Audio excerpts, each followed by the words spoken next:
Today we're going to be looking at Sydney Ferries, workhorses of the harbour.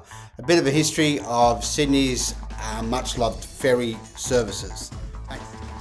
Before we begin to look at Sydney's ferries in detail, I'd just like to include some snapshots, including this first one of the Manly Ferry curl call in 1932, braving the swell in front of Sydney's heads. Here we have the somewhat infamous Coolleen, which was built as a prototype in 1957 but did not catch on with the public as there were no decks, but it ceased service in 1986.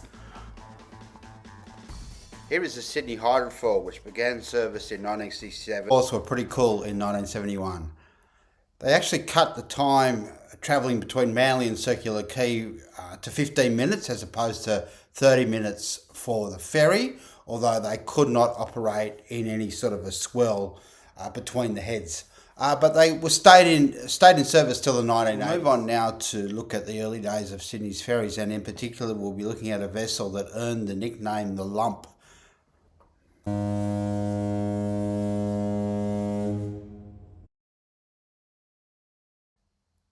The coastline of Sydney Harbour is approximately 240 kilometres long. The harbour accommodates about 1,200 large commercial vessels each year. This includes ferries, cruise ships and other working vessels. The amount of vessels would have been far greater up until 1979 when Port Botany opened. The harbour has an average depth of about 13 metres. The main shipping channels are deeper, ranging from 28 to 55 metres. In some parts of the harbour it's quite shallow, only 3 to 5 metres deep.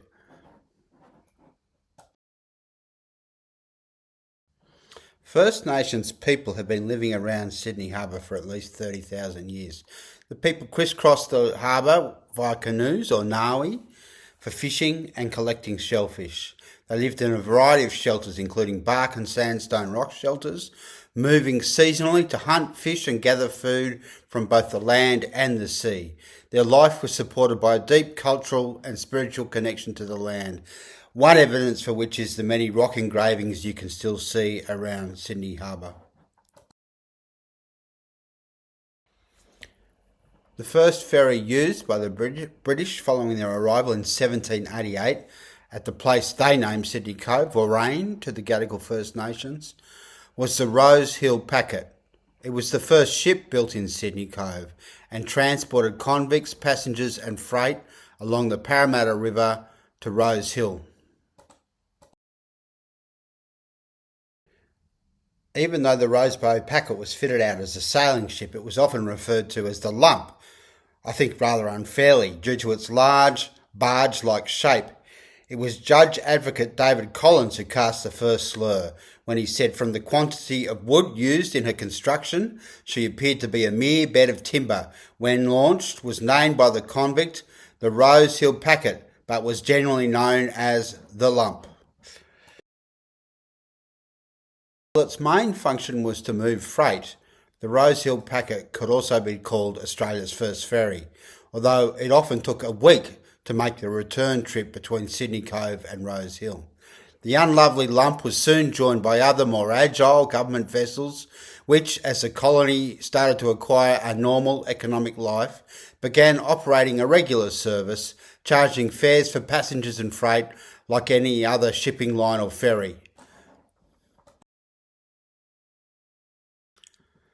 William Billy Blue was a convict, settler and ferryman.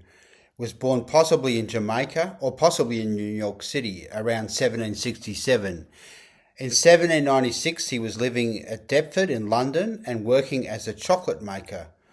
On the 4th of October that year he was convicted of stealing raw sugar, presumably intended for confectionery making, and he was sentenced to 7 years transportation. However, he spent 4 years in convict hulks, which must have been dreadful.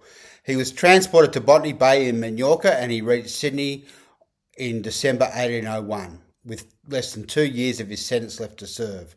By 1805 he was living at the Rocks. He was married to Elizabeth Williams, a 30-year-old English-born convict, and they went on to have 6 children. Billy worked as a waterman and collected and sold oysters and other items. He was popular with both government officials and the public. and he died in 1834. He's considered to be Sydney's first very well-known ferry.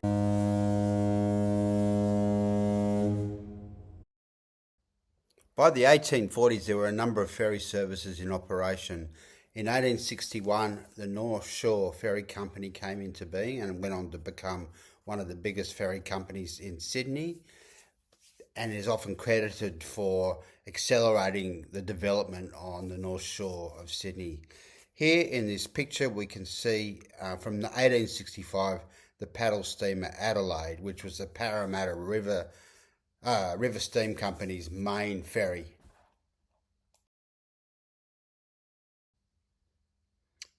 Here we see a ferry most likely at Balmain from 1872.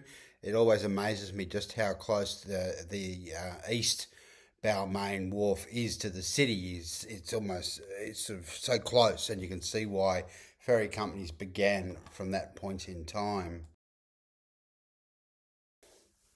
By the beginning of the 20th century, ferries were a major part of Sydney's transport infrastructure. And by the 1920s, Sydney Ferries Limited had a near monopoly on Sydney Harbour ferry services. The building of the Harbour Bridge meant that a lot of ferries went out of business overnight. In 1932, Sydney had relied on the Circular Quay Milsons Point ferries for 90 years. But as reported in the Sydney Morning Herald, the shadow of the mighty bridge has crept and drawn a line that marked their doom. And here we can see the last ferry trip from Milsons Point on a midnight ride, and that's from the Sydney Morning Herald archives. Just to show that time, everything was changing even then as now.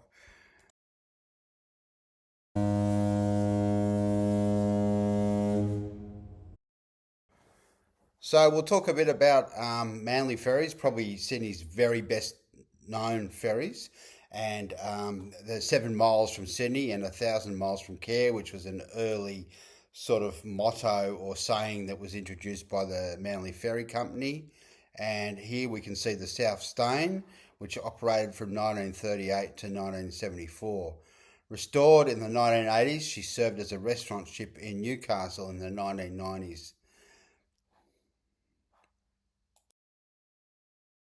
Manly Ferry runs from Circular Quay to Manly, as you can see in this sort of large scale map, and it really does cover a lot of territory, working its way out from Sydney Cove and around Bradley's Head, and then heading all the way up across the heads to Manly. It's really quite a trip.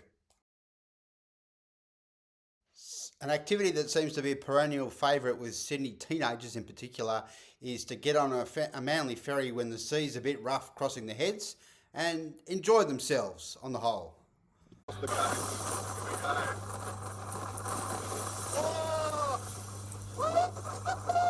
Oh my goodness!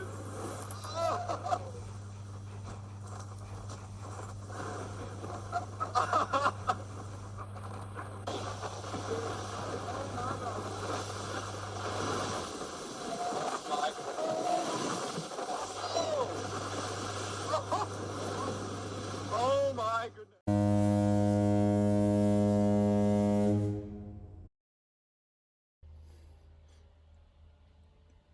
There have been a number of ferry disasters and accidents in Sydney Harbour, and 2 in particular we'll talk about here.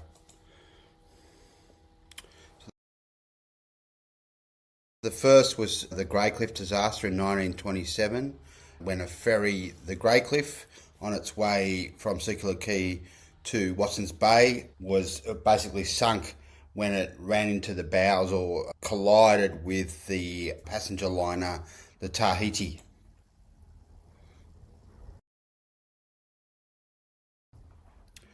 So Greycliffe left Circular Quay, Sydney's main ferry terminus, at about 4:15 on Thursday the 3rd of November 1927 with 120 passengers on board, including many school children returning home. The ferry stopped at Garden Island to pick up dock workers and then resumed its journey on a course that would take it just north of the lighthouse near Shark Island, and its remaining intended stops were Nielsen Park, Parsley Bay, and what was called Central Wharf near the Crescent and Watson's Bay. So, yeah, it was on its way, and we on roughly the same course. There was a liner operated by the Union Steamship Company of New Zealand. It was an outward bound trans-Pacific ship, the RMS Tahiti, which was 3 times the length of Greycliffe. It was also built of steel, not wood, which the Greycliffe was. So they were on a roughly parallel course, a bit like 2 cars in lanes heading the same direction, just off Bradley's Head. But they were starting to converge, and then all the records seemed to show that the Greycliffe took a sudden left turn, and the Tahiti did not react in time, and they collided. The small ferry was pushed around perpendicular to the large steamer's bow and pushed along. The ferry began to overturn and was broken in two, and the steamer sailed through the ferry, which sank immediately. Passengers who were sitting outside had a better chance of escape, while those inside the 2 cabins, a ladies-only saloon and a smoking room for men, were trapped.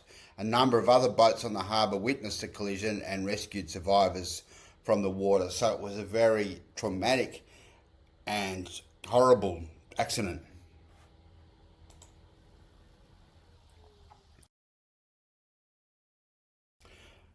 Seven of the 40 killed were under the age of 20. There were many school children on board, including a 2-year-old boy who died along with his grandparents. Most of the victims came from Watson's Bay. Here we see a survivor from the Greycliffe disaster. A Marine Court of Inquiry, multi-court of inquiry, gradually shifted blame for the disaster from the Tahiti's pilot, Captain Thomas Carson, to the ferry master, William Barnes, and the probable failure of Greycliffe's steering gear that allowed her to swing off course into the path of the liner. It's like many of these tragedies, there's all these circumstances that come together, and it's the job, I suppose, of inquiries to work out and apportion what went wrong, what could be improved, and I suppose the level of blame and where there's been negligence. It's a difficult situation. But this particular disaster really cast a pall across Sydney. Although it was a city of 1 million people, people really felt it. There were a number of theories that were put forward. We know that the Tahiti was going too fast for the harbour, for the recommended speed. A verdict was handed down by the final Court of Appeal in 1931, which concluded that while both captains were guilty of contributory negligence, the Greycliffe's navigator was twice as culpable as Carson on the Tahiti.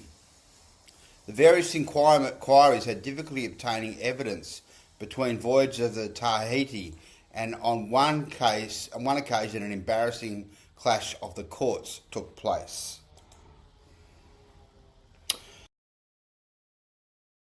So my grandfather, Bruce, was a young man in 1927. He was living at Watson's Bay. His father was the congregational minister there. Bruce was a wool classer by this stage. He'd sort of qualified as a wool classer and was out buying wool or doing wool classing in the country. And this is a note my mother made from 1981 when she was doing a walk with Bruce. Another Sunday walking with Bruce past the site of the old Central Wharf. I asked, "What were you doing the day the Greycliffe went down?" "I'd been away in the country," he answered, "and as I drove home down Hopeton Avenue, I knew that something was wrong, because there were little groups of people gathered all along the street. I spent the night going around the hospitals looking for a woman who lived in the same house I did." "What was her name?" "Mrs. Purnell." "Did you find her?" "She was drowned. I found her in the morgue." So he was living in a sort of boarding house at that time called Hawthorne, Mrs. Clark's house at Watson's Bay, which I think might still be there just beside the park. So it was a very immediate and tragic event, and I believe that a lot of people in that area would not get the ferry for some years afterwards. The Rodney Ferry disaster happened in 1938 on the afternoon of Sunday the 13th of February. Thousands of Sydney-siders came to watch Louisville leave for Melbourne. This was a US cruiser which had 600 uniformed sailors lining the decks, and at Woolloomooloo, with a band playing and onlookers cheering, she made her way towards Sydney Heads under the command of Captain Robert Mathewson. Among the scores of vessels following her was the Rodney, skippered by her owner, Charles Rosman, whose passengers had paid a shilling to see off the American cruiser.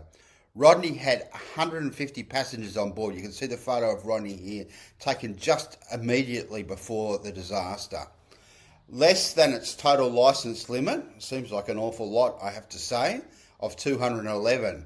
However, as the ferry drew alongside Louisville, excited passengers rushed upstairs so that the upper deck was carrying about 100 passengers, well in excess of the upper deck's limit of 60, making the ferry top heavy. As the ferry changed course to pass behind the stern of the larger ship, the crowd rushed over from the ferry's port side to the starboard side, giving it a dangerous list. The shift in weight wobbled the ferry precariously in the wash of the Louisville, and Rodney began to capsize, with passengers falling down the steeply sloped deck. Passengers spilled into the water and the boat rolled over and sank within a couple of minutes. It was initially thought that 27 people had died. However, before morning, 8 had turned up, so they must have been picked up by other boats nearby. The final death toll was not confirmed until the ferry was raised from the bottom of the sea and the bodies of 7 who were trapped inside. So 19 people died, of whom 17 were women. 1 was a man and another a 7-year-old boy. So another very tragic disaster on Sydney Harbour.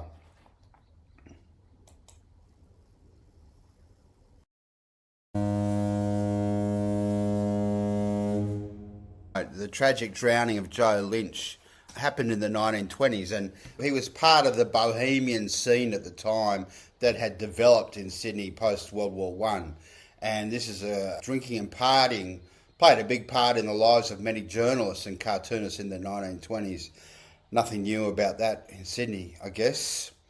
Finey once wrote, "It was difficult to restrict alcoholic intake around Sydney. It seemed to be the very life and breath of the place. All appointments were made for meetings in hotels, never any other place." Well, that has definitely changed for the better in the 21st century. If you happen to collide elsewhere, you would head to the nearest pub. Never to the art gallery or the museum, so coffee shops were perhaps not as popular at that time. So moving on, what happened basically was on Saturday nights there was a party at a friend's house at Mossman, and Lynch and his friends dropped off at the pub first and had a few to drink before they got on the ferry. So he worked for Smith's Weekly. So when Joe arrived, there was already several other cartoonists and a few more that had 1 or 2 drinks before setting off on the 7:45 p.m. ferry, the Keandra, bound for Mossman.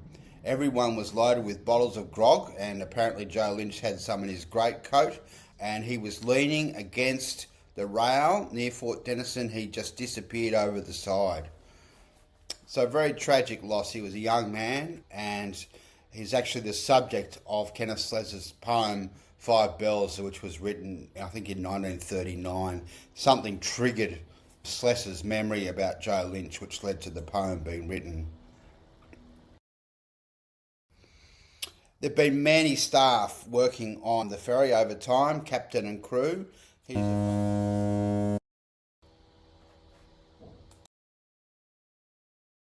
So in terms of the current Sydney ferry network, you can see how widespread these ferry wharves are. In a harbour, where there's a lot of obviously coves and points, they were often important ways of reaching different communities and continue to be very convenient to this day. So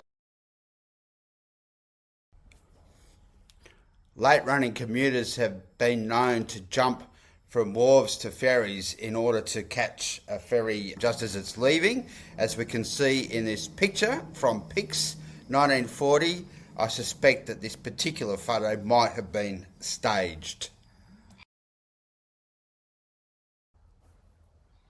Sydney's ferry service's major hub is of course Circular Quay, which we can see in an aerial photo here. The Aboriginal name for Circular Quay, or Sydney Cove anyway, is Warrung, which means little child. The interesting book about the Sydney Harbour is The Harbour by Scott Bevan, and he hops on a kayak and travels all up and down the harbour, and he has some interesting comments about Circular Quay and talks about what a hectic place this is, and there are the people transitioning from home to work, from water to land, from one well to another and back again.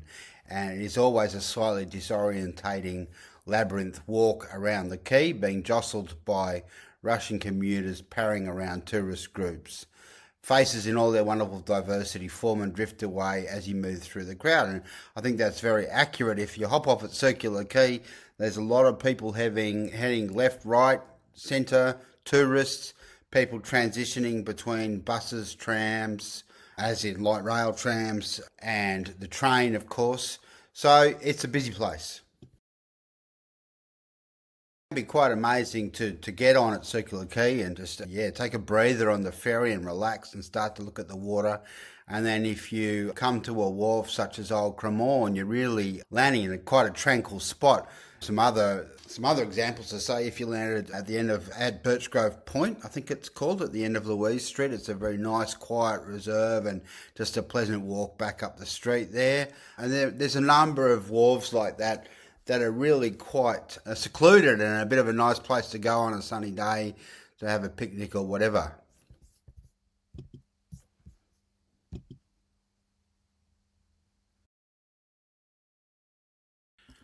Here we can see an older photo, perhaps early 20th century, very early 20th century. This is the Harbour Point ferry wharf as it then was.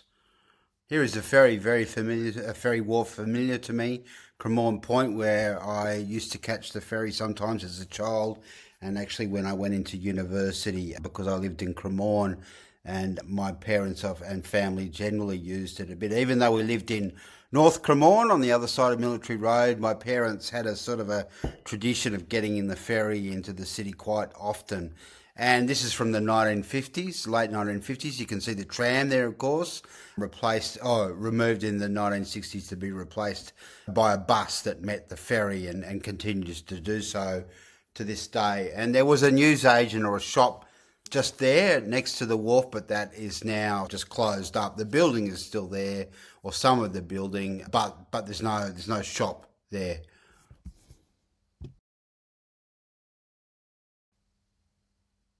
A great photo of the Balmain East Wharf, just looking down past the buses there, and this was taken in 1971. And you can see, as I think I said before, just how close the wharf seems to be. And behind it, of course, you can see the docks where Barangaroo now is.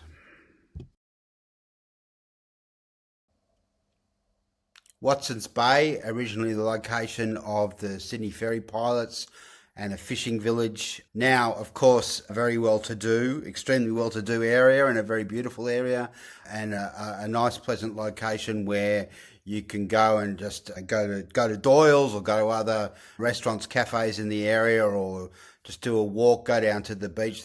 You can swim there. Yeah, very pleasant location indeed.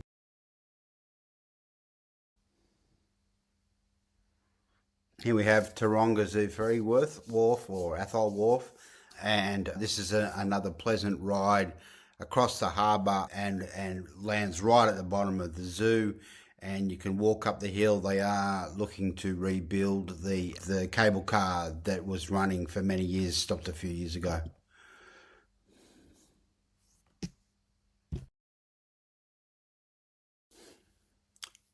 "40 years or so ago, you could never have said that ferries were accessible very easily for people with a disability that may make them mobility impaired, but things have changed, and as you can see from this photo of Greenwich Wharf, there are now changes in place to allow greater mobility for people travelling by ferry.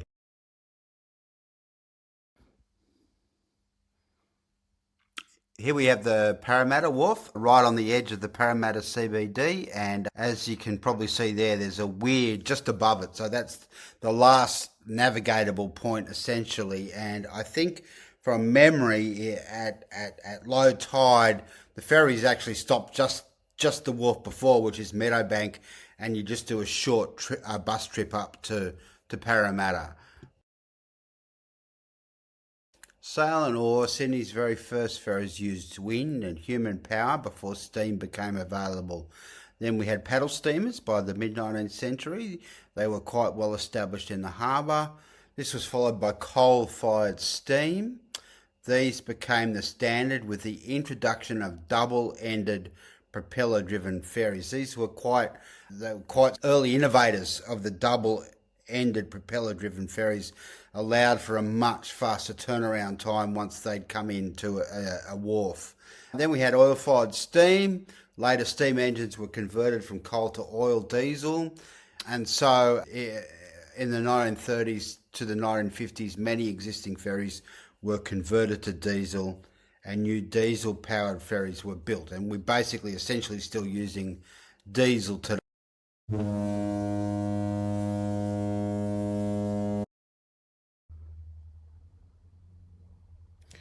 Sydney ferries are so much a part of Sydney Harbour and the city's history.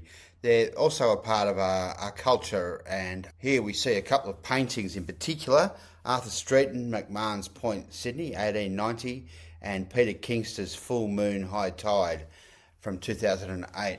So just quoting from the Dictionary of Sydney, which has a very good article about ferries, it talks about how in the 1920s the waterway was filled with vessels, lines and cargo ships from overseas, steamers bringing and taking people and goods to and from the small ports strung along the coast.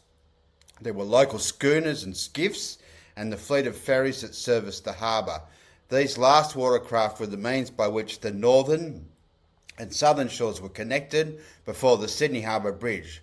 The traffic was so regular and essential that in the early 1920s, the visiting author D.H. Lawrence wrote of the huge, restless modern Sydney, whose million inhabitants seemed to slip like fishes from one side of the harbour to the other. The Sydney poet and author Kenneth Slessor later described the traffic and the myriad of coves that they serviced by ferries and skiffs as giving ride to a dispersed and vaguer kind of Venice. Peter Kingston lived at Lavender Bay. He was friends with the artist Brett Whiteley, and he was interested in painting. His paintings became famous and were very evocative of the harbour and the ferries, as you can see in this beautiful work.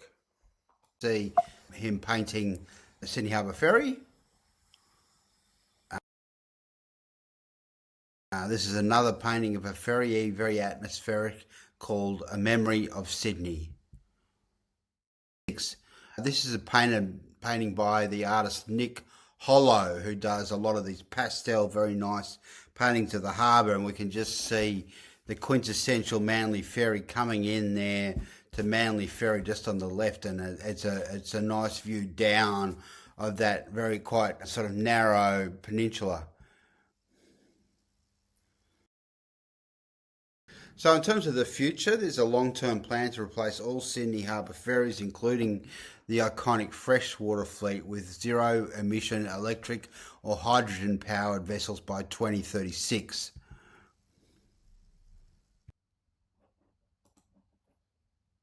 The green and gold ferries that zip through our harbour are almost as iconic as the bridge, and soon they'll be getting a major upgrade. A staged overhaul will see all our original workhorses retired to make way for a new generation. From steamboats in the 1800s to diesel in the 80s.